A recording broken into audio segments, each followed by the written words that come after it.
നമസ്കാരം. ഏവർക്കും ഇന്നത്തെ അധ്യായത്തിലേക്ക് സ്വാഗതം. നാളെ ജൂൺ മാസം 9-ാം തീയതിയാണ് ചൊവ്വാഴ്ച ദിവസഫലത്തിലേക്ക് എല്ലാവർക്കും സ്വാഗതം.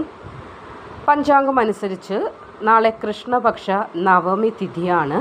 രാവിലെ വരെ പൂരുരുട്ടാതി നക്ഷത്രവും തുടർന്ന് ഉത്രട്ടാതി നക്ഷത്രവും സജീവമാകുന്നുണ്ട്. പ്രീതി യോഗവും പിന്നീട് ആയുഷ്മാൻ യോഗവും ദിവസത്തിന് കൂടുതൽ സ്വാധീനം നൽകുന്ന ദിനമാണ്. ചന്ദ്രൻ മീനരാശിയുമായി ബന്ധപ്പെട്ട മേഖലയിലൂടെ സഞ്ചരിക്കുന്നതിനാൽ ആത്മീയത, ചിന്താശക്തി, തീരുമാനങ്ങൾ, കുടുംബകാര്യങ്ങൾ എന്നിവയ്ക്ക് കൂടുതൽ പ്രാധാന്യം ഉണ്ടാകുന്ന ഒരു ദിവസം കൂടിയാണ് നാളെ. അപ്പോൾ നാളത്തെ ദിവസം എല്ലാ നക്ഷത്രക്കാർക്കും ഒരുപോലെ അല്ല ഫലങ്ങൾ വന്നു ചേരുന്നത്. അത് നമുക്കറിയാവുന്നതാണ്. ഓരോ ദിവസവും ഭാഗ്യം അധികരിച്ചു വരുന്ന നക്ഷത്രക്കാരുമുണ്ട്, എന്നാൽ അല്പം ബുദ്ധിമുട്ടുകളിലൂടെ പോകേണ്ടതായി വരുന്ന നക്ഷത്രക്കാരുമുണ്ട്. ചില നക്ഷത്രക്കാർക്ക് ഇവിടെ ഭാഗ്യത്തിൻ്റെ പിന്തുണ നാളെ കൂടുതലായി ലഭിക്കുന്ന ഒരു സമയമാണ്. എന്നാൽ ചില നക്ഷത്രക്കാർ അല്പം സൂക്ഷ്മതയോടുകൂടി മുന്നോട്ട് പോകേണ്ട ദിവസം കൂടിയാണ്. അപ്പോൾ നാളത്തെ ഏറ്റവും അനുകൂലമായ ഫലങ്ങൾ ലഭിക്കാൻ പോകുന്ന നക്ഷത്രക്കാർ ആരൊക്കെയാണെന്ന് നോക്കാം. അതിൽ ആദ്യത്തെ നക്ഷത്രം രേവതിയാണ്. രേവതി നക്ഷത്രക്കാർക്ക് ഏറ്റവും ശക്തമായ അനുകൂലമായ ദിവസങ്ങളിലൊന്നായിരിക്കും നാളത്തേത്.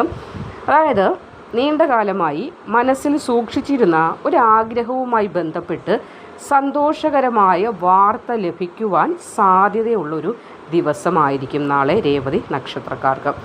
കുടുംബാംഗങ്ങളിൽ നിന്നോ സുഹൃത്തുക്കളിൽ നിന്നോ നിങ്ങൾക്ക് ഏറ്റവും ആവശ്യമായ ഒരു സന്ദർഭത്തിൽ പിന്തുണ ലഭിക്കാനുള്ള സാധ്യതയും നാളെ കൂടുതലായിട്ടുണ്ട്.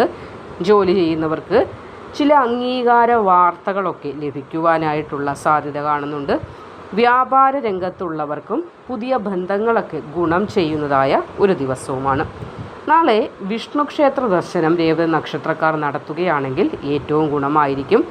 ഇനി ഒഴിവാക്കേണ്ട ഒരു കാര്യം, മറ്റുള്ളവരുടെ വിമർശനത്തിൽ അമിതമായി പ്രതികരിക്കാൻ പോകരുത് എന്നതാണ് നാളത്തെ ദിവസം ഒന്ന് ശ്രദ്ധിക്കേണ്ടത്. നമ്മളെപ്പറ്റി ആരാകട്ടെ വിമർശിച്ച് പറയുമ്പോൾ അതിനെ എതിർത്ത് പറയേണ്ട, അത് ഒരു ചെവി കൂടെ കേൾക്കുക. നമ്മൾ തെറ്റ് ചെയ്തിട്ടില്ല എന്ന് നമുക്ക് ബോധ്യമുള്ളതിനാൽ തന്നെ അതിനെ എതിർത്ത് പറയാനായി നിൽക്കേണ്ട. ഇനി രണ്ടാമത്തെ നക്ഷത്രം ഉത്രട്ടാതിയാണ്.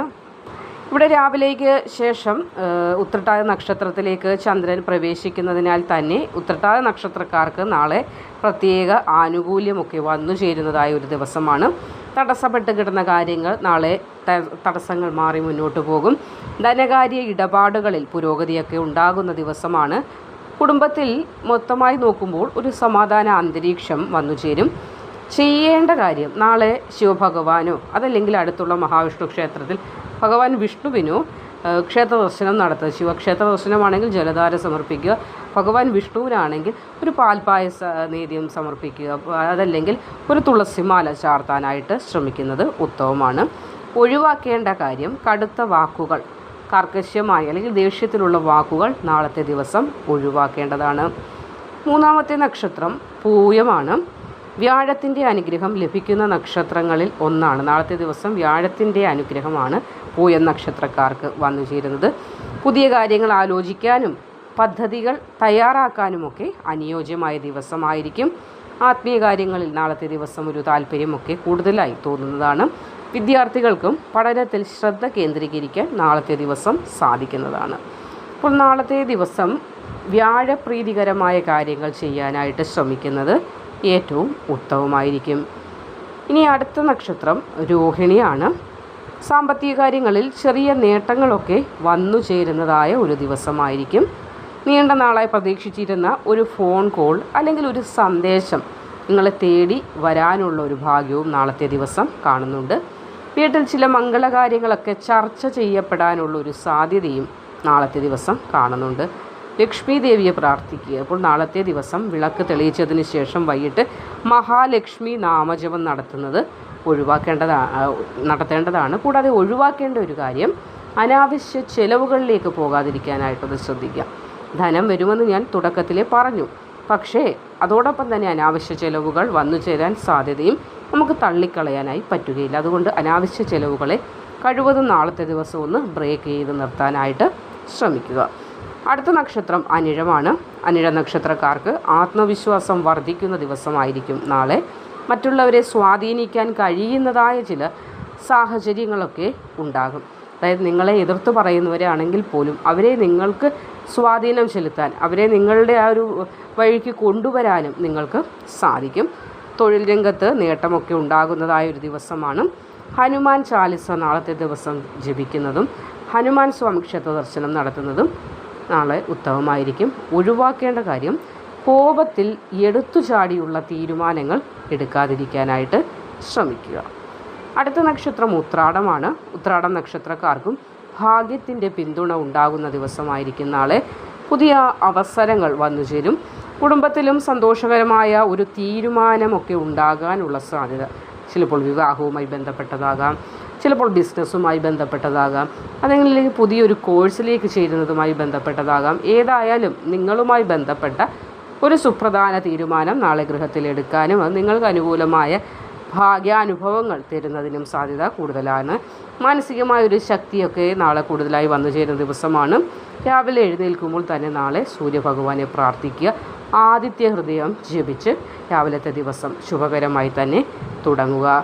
അപ്പോൾ നാളത്തെ ദിവസം ഞാൻ പറഞ്ഞു, രാവിലെ പൂരുരുട്ടാതി നക്ഷത്രത്തിൻ്റെ സ്വാധീനം ഉള്ളതിനാൽ തന്നെ എടുത്തുചാടി തീരുമാനങ്ങൾ എടുക്കുന്നത് ഒഴിവാക്കേണ്ടതാണ്. പൂരുരുട്ടാതി നക്ഷത്രം പരിവർത്തനത്തിൻ്റെയും ഗൗരവമായ ചിന്തയുടെയും ഊർജം നൽകുന്ന സമയമായിട്ടാണ് ജ്യോതിഷത്തിൽ, അല്ലെങ്കിൽ നക്ഷത്രമായിട്ടാണ് ജ്യോതിഷത്തിൽ കണക്കാക്കപ്പെടുന്നത്. അപ്പോൾ ഉച്ചയ്ക്ക് ശേഷമാണെങ്കിൽ ഉത്രട്ടാതി നക്ഷത്രത്തിൻ്റെ സ്വാധീനമായിരിക്കും പിന്നെ വർദ്ധിക്കുന്നത്. അതുകൊണ്ട് തന്നെ ആത്മീയ കാര്യങ്ങൾക്കും പ്രാർത്ഥനയ്ക്കുമൊക്കെ അനുയോജ്യമായ സമയമാണ്. അപ്പോൾ വൈകുന്നേര സമയത്ത് നാളത്തെ ദിവസം പ്രാർത്ഥനകൾ നടത്തുന്നതൊക്കെ നമുക്ക് ഫലം നൽകുമെന്നതാണ്. അതേപോലെ രാഹുകാല സമയത്ത് പുതിയ സംരംഭങ്ങളൊന്നും തന്നെ ഒഴിവാക്കേണ്ടതാണ്, ചെയ്യാനായി പോകാതിരിക്കുക. രാഹുകാല സമയമാണത്, ഞാൻ പ്രത്യേകം പറഞ്ഞു തരേണ്ട കാര്യമില്ല. അപ്പോൾ ഈ പറഞ്ഞതുപോലെ നാളത്തെ ദിവസം ഈ ക്ഷേത്ര ദർശനങ്ങളൊക്കെ നടത്തുന്നത് നിങ്ങൾക്ക് വളരെയധികം ഉത്തമമാണ്. ആ ക്ഷേത്ര ദർശന സമയത്ത് ഒരു ദീപം കൂടി തെളിയിക്കാൻ, അതായത് ഒരു കുപ്പി എണ്ണയെങ്കിലും അവിടെ സന്നിധിയിൽ സമർപ്പിക്കാനും നിങ്ങൾ മറക്കരുത്. കൂടാതെ ഓം നമോ നാരായണായ, അതല്ലെങ്കിൽ ഓം നമഃ ശിവായ എന്ന മന്ത്രോച്ചാരണം 108 പ്രാവശ്യം ജപിക്കുന്നത് മനഃശാന്തി, അതേപോലെ ആത്മവിശ്വാസ വർധനവിനൊക്കെ ഗുണകരമായ കാര്യമാണ്. നമുക്കറിയുന്നതാണ്, നമ്മൾ ചെയ്യുന്നതുമാണ്. അത് വീണ്ടും തുടർന്നു പോകേണ്ടതാണ്. സാധിക്കുമെങ്കിൽ മാത്രം നിങ്ങൾക്ക് അന്നദാനം ചെയ്യാവുന്നതാണ്. ക്ഷേത്രത്തിൽ അന്നദാനത്തിനുള്ള കുറച്ച് ദാനം കൊടുക്കാവുന്നതാണ്, അല്ലെങ്കിൽ അതിനുള്ള സാധന സാമഗ്രികൾ വാങ്ങിച്ച് ക്ഷേത്രത്തിൽ സമർപ്പിക്കാവുന്നതാണ്. പിന്നെ ചെയ്യാൻ പറ്റുന്ന ലളിതമായ ഒരു കാര്യം പക്ഷികൾക്ക് അന്നം കൊടുക്കുക എന്നതാണ്. അതൊക്കെ വളരെയധികം ഫലം നൽകുന്ന കാര്യങ്ങളാണ്. നമ്മൾ പരമ്പരാഗതമായി ചെയ്തു പോരുന്നതായ ആചാരങ്ങൾ കൂടിയാണ്. അപ്പോൾ നിങ്ങളുടെ നക്ഷത്രം ഈ ഭാഗ്യനക്ഷത്രങ്ങളുടെ പട്ടികയിലുണ്ടോ എന്നൊന്ന് ശ്രദ്ധിക്കുക. ഉണ്ടെങ്കിൽ ആ നക്ഷത്രം കമൻ്റായിട്ട് രേഖപ്പെടുത്താനായി ശ്രമിക്കുക. ഏവർക്കും നല്ല ഒരു സുദിനം ഉണ്ടാകട്ടെ എന്ന് ആശംസിക്കുന്നു. നന്ദി, നമസ്കാരം.